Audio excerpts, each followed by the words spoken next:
Halo kawan-kawan, apa kabarnya? Balik lagi di channel Agrismi. Oke, kali ini kita akan kembali lagi untuk pembahasan pertanian di Israel.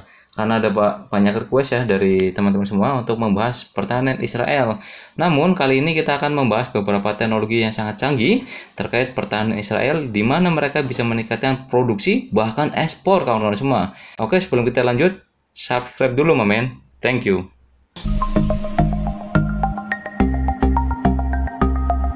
Nah, kawan-kawan, ini adalah teknologi pertama dari Biofeed.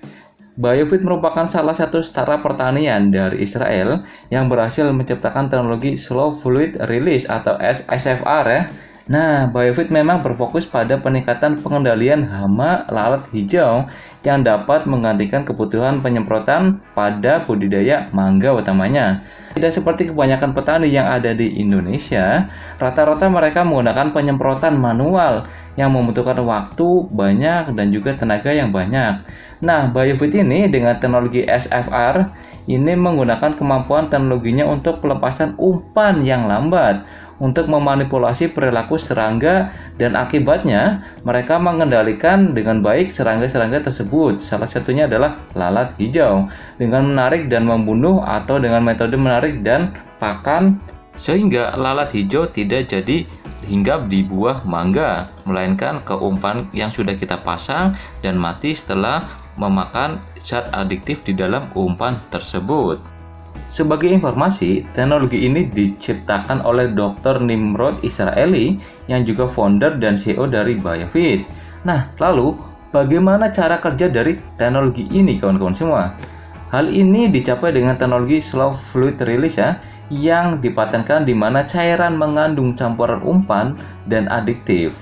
Teknologi Biofeed SFR ini memungkinkan kontrol efektif berkelanjutan jangka waktu 12 bulan dan hingga 3 tahun ke depan.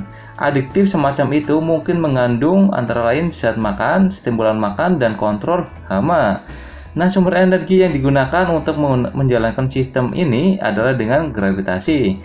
Pada dasarnya teknologi SFR ini seperti kalau kita di rumah itu pengharum ruangan ya kawan-kawan semua. Jadi tinggal ditaruh pada bagian atau ranting pohon sehingga dari itu serangga-serangga akan bisa tertarik dan tidak ke buahnya. Lalu apa dampak dari teknologi ini? Nah, beberapa uji coba telah dilakukan, salah satunya yaitu kepada petani mangga di seluruh dunia.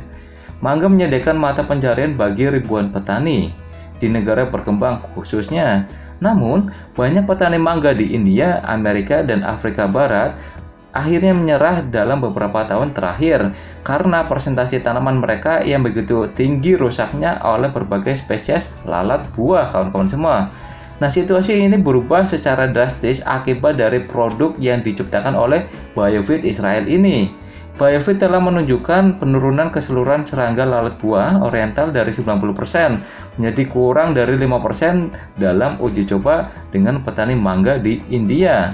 Sementara program percontohan di Togo mengurangi investasi di berbagai daerah dari 88 sampai 95%. Nah, ini merupakan pencapaian sangat luar biasa. Dengan teknologi simpel seperti ini, otomatis bisa mengurangi tenaga, energi, dan juga lebih efektif dalam penanganan controlling hama, yaitu hama lalat hijau untuk mangga. Nah, ini teknologi sangat bagus untuk bisa dikembangkan di Indonesia, kawan-kawan semua. Selanjutnya ada teknologi yang sangat menarik, utamanya bagi negara berkembang, yaitu Agricultural Knowledge Online atau AKOL. AKOL ini sebenarnya apa sih kawan-kawan semua? Ini merupakan teknologi yang sangat membantu petani, khususnya dalam hal pemasaran hasil pertanian mereka. Seperti yang kita tahu, bahkan kebanyakan yang ada di Indonesia menggantungkan diri pada peran tengkulak untuk pemasarannya kawan-kawan semua. Sehingga controlling harga di kita itu sangat susah sekali, sehingga petani hanya sebagai produsen dan juga hanya sebagai penerima harga akhir. Berapapun harga yang ada di pasar harus diterima oleh petani. Bahkan sering kita ketahui bahwa ada beberapa produk seperti kol ataupun tomat yang dibuang percuma karena harganya jatuh. Nah, untuk bisa mengantisipasi hal semacam itu, ternyata di Israel sudah mengembangkan teknologi yang luar biasa canggihnya kawan-kawan semua, yaitu untuk pemasaran produk hasil pertanian. Ya, berbeda dengan Indonesia, ternyata di Israel ini mereka menciptakan startup pertanian yang bernama Akol, kawan-kawan semua. Ini memiliki fungsi untuk membantu petani melakukan ekspor produk pertanian mereka.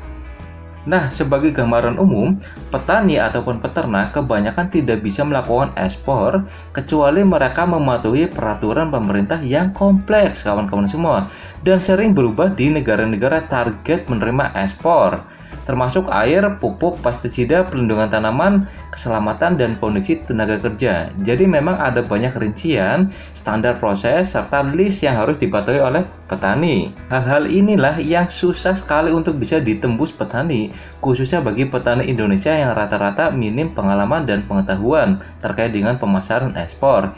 Ini menjadi tantangan yang menakutkan bagi peternak kecil, utamanya, yang harus menjadi bagian dari koperasi yang lebih besar jika mereka ingin berjualan di luar negeri. Oke, kita lanjut kawan-kawan semua. Nah, ini ada perusahaan Avimilk ya, yaitu salah satu startup yang memulai bisnisnya pada bidang susu sapi perah. Nah, Avimilk ini merupakan sentuhan robotik dalam usaha susu perah, kawan-kawan semua.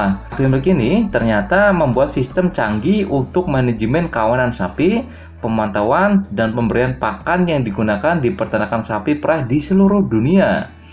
Salah satu bagian dari Avimilk yang paling mencenangkan adalah Mi Robot, yaitu membuat sistem pemerahan robot yang memungkinkan prosedur pemerahan yang hemat biaya, seragam, dan pasca pemerahan yang lebih baik. Intinya di sini adalah kita benar-benar akan dimanjakan untuk sistem pemerahan ya, di mana rata-rata di Indonesia mungkin masih kebanyakan yaitu dengan cara pemerahan secara manual. Ya, dengan menggunakan Mi Robot ini, tentunya petani-petani ataupun pemilik peternakan lebih efisien dalam memerah sapinya, meningkatkan higienitas serta efektivitas dari pemerahan susu sapinya. Aplikasi dari ini ternyata tidak hanya digunakan oleh petani di Israel, kawan-kawan semua. Jadi Avimilk ini sudah berafiliasi dengan beberapa negara, bahkan dalam 10 tahun terakhir, negara-negara Asia termasuk Vietnam dan Cina telah berinvestasi besar-besaran dalam mendirikan perusahaan peternakan sapi perah. Dan mereka mengandalkan pengalaman, keahlian, dan peralatan Israel untuk melakukannya. Salah satunya adalah dengan bekerjasama dengan Avimilk. Nah, ini merupakan teknologi yang kita bahas terakhir ya untuk hari ini kawan-kawan semua, yaitu Next Gen Packaging Extend Shelf Life, atau istilahnya adalah packaging yang bisa bertahan lama. Pada dasarnya, terkait dengan pemasaran, pembusukan makanan sebelum dipasarkan ataupun belum terjual adalah sumber limbah makanan yang sangat besar di seluruh dunia. Kita mungkin bisa melihat di pasar ataupun di toko swalayan bahwa banyak sekali pembusukan-pembusukan yang terjadi terkait buah dan sayur yang belum dijual belikan. Beberapa perusahaan Israel menggunakan bahan mutakhir untuk memastikan lebih banyak makanan sampai ke konsumen yang lapar, kawan-kawan semua. Nah, salah satu perusahaan di Israel yang mengembangkan teknologi ini adalah Stepak dan Tadbik yang bersama-sama mengembangkan HGO Freshlit, sebuah film atmosfer yang dimodifikasi yang dapat disegel kembali. Gunanya adalah untuk memperpanjang usia simpan ceri segar dari Chili dan Peru dalam perjalanan buah-buahan tersebut ke meja di negara-negara Cina, kawan-kawan semua. Nah, dari Peru ataupun dari Chili menuju ke Cina, mereka bisa memperpanjang usia simpan buah hanya dengan teknologi seperti ini, pengemasan ya kawan-kawan semua.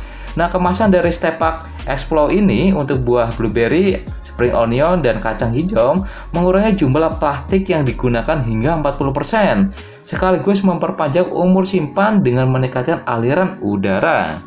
Nah, tentu dapat dibayangkan ya, utamanya bagi para eksportir ini sangat membantu sekali, apalagi untuk bisa mengefisiensikan dan mengurangi limbah-limbah yang ada terkait ekspor tadi. Oke, seperti itu kawan-kawan semua. Semoga bisa menambah khasanah ilmu pengetahuan untuk meningkatkan kualitas pertanian di Indonesia. Sampai jumpa lagi di Jelajah Tani berikutnya. Jangan lupa subscribe dulu, mamen. Thank you.